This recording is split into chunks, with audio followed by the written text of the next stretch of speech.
আমি একেবারে গোড়ার দিকে চলে যাচ্ছি। আমরা সবাই জানি সেই ভাইরাল ভিডিও যেখানে বাংলা ভাষায় কথা বলার জন্য আপনাকে তিরস্কৃত হতে হয়েছিল। আমি একবার চলে যাচ্ছি, গোটা ঘটনার সূত্রপাত কি?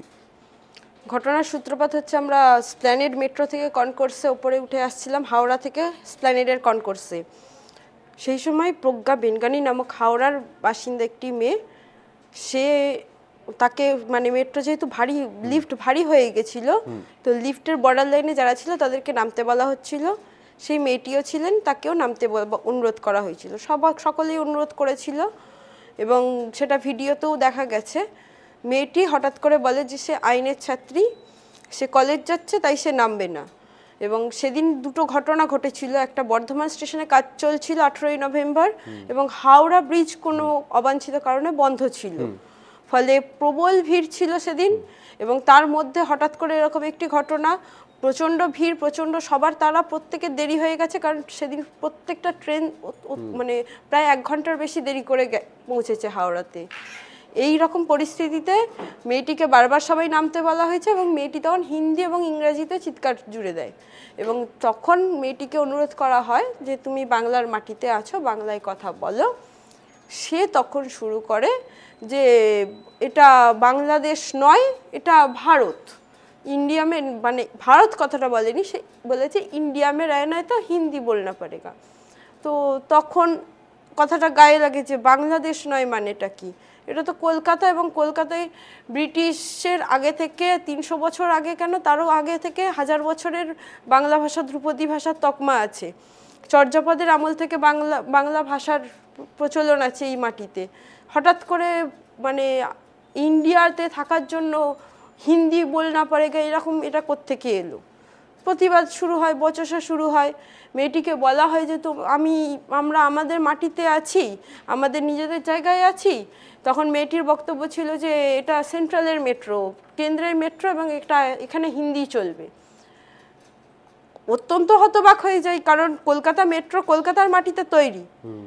কলকাতার মাটিতে কলকাতা মেট্রো তৈরির জন্য যত রকম অসুবিধা কলকাতার নাগরিকদের ভোগ করতে হয়েছে, হাওড়া, কলকাতা এবং আশেপাশে থেকে যারা আসেন এই শহরে, তাদের প্রত্যেককে তার অসুবিধা, তার সমস্ত যানজট আমরাই ভোগ করেছি। আমাদেরই বাড়িঘর ভাঙা পড়েছে, আমাদেরই বাড়িঘরে ফাটল ধরেছে।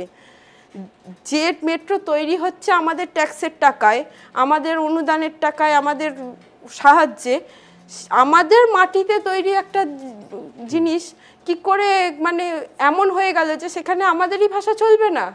মানে আমাদের মাটির ওপরে এটা একটা কি এলিয়েনের, মঙ্গল গ্রহ থেকে আসা উপগ্রহ কোনো কিছু নাকি, যে স্যাটেলাইট, যেখানে আমাদের ভাষা চলে না? মেট্রো তৈরি হয়ে যাওয়ার পর স্যাটেলাইট হয়ে গেল, ক্যাপসুল, যার ভেতরে আমাদের ভাষাই চলবে না।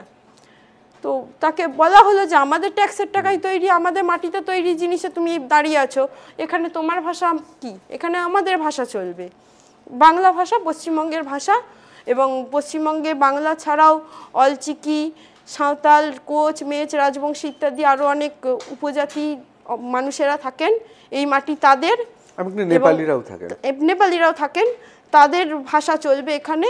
কিন্তু কলকাতায় তো বাঙালিদেরই প্রাধান্য, এখানে বাংলাটাই চলবে। এই কথা বলার সময় কি তিনি ক্ষিপ্ত হয়ে যান?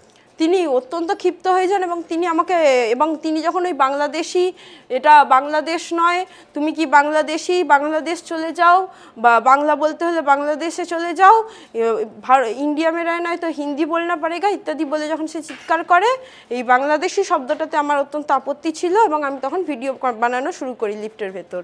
কিছুটা হলেও প্রতিবাদটা এখনো বাংলায় আছে।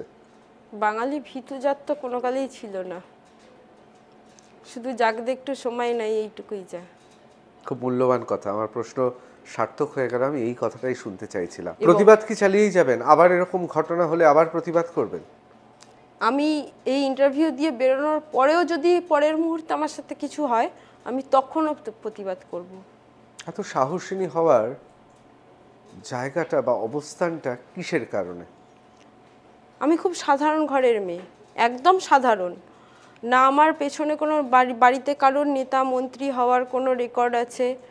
আমার বাপ ঠাকুরদা, মাতুলকুল, পিতৃকুল, কোথাও এরকম কেউ নেই যে নেতা মন্ত্রী বা কোনো কিছু হয়েছে বা বিশাল কিছু। আমার মা একটা সাধারণ রিটায়ার্ড প্রাথমিক শিক্ষক। আমি এই মুহূর্তে চাকরি খুঁজছি, আমার বোন একজন ছাত্রী, আমার বাবাকেও আমি সম্প্রতি হারিয়েছি।